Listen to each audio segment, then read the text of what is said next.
Ya, kita cuma dari menandatangani berita acara. Mas saya Robert.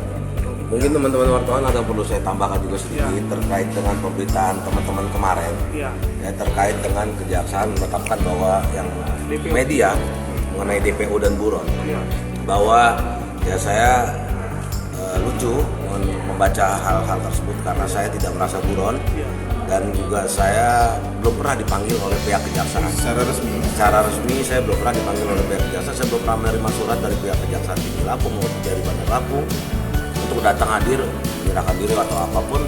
Tapi saya dinyatakan buron, yaitu jadi saya keberatan. Dan untuk informasi tambahan bahwa saya bulan Maret itu sakit di RSPAD, Pak Kasipitsus dan Pak Kasintel ya datang hadir ke RSPAD menjenguk saya. Jadi itu kira-kira hanya 6 bulan yang lalu ya, dan kemudian saya masih dalam kondisi sakit sampai sekarang, tapi kok dinyatakan buron selama 2 tahun ya. Ini merupakan apa namanya ya, merupakan suatu hal yang lucu ya.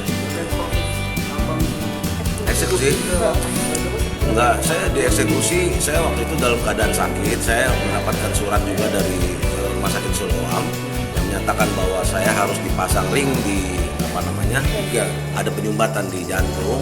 Tapi ternyata saya dari sini langsung dibawa ke Jari Bandar Lampung dan periksa kesehatannya oleh salah satu dokter yang nggak punya rumah sakit.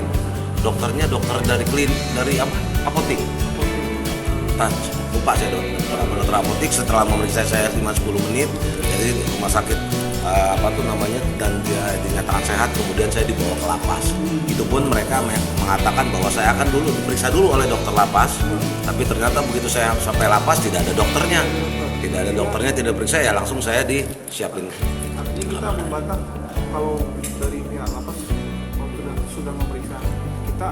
Oh, tapi saya kemudian diperiksa oleh pihak lapas. Saya sudah diperiksa gitu. Tapi hari kemudian, tapi ini maksudnya kata-kata mereka yang ingin menyatakan saya nanti aja diperiksa dokter lapas itu ternyata bohong.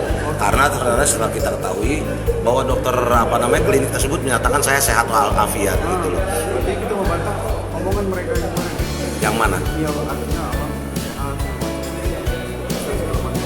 Oh iya, saya tidak membantah, saya cuma hanya memberikan informasi aja. Memberikan informasi artinya mengklarifikasi berita-berita yang ada-ada dan bikin di media pada saat minggu lalu ya, karena itu sebenarnya juga ya, kurang baik beritanya buat saya gitu ya, tanpa ada klarifikasi dari kami ya. Itu terima kasih itu poin penting.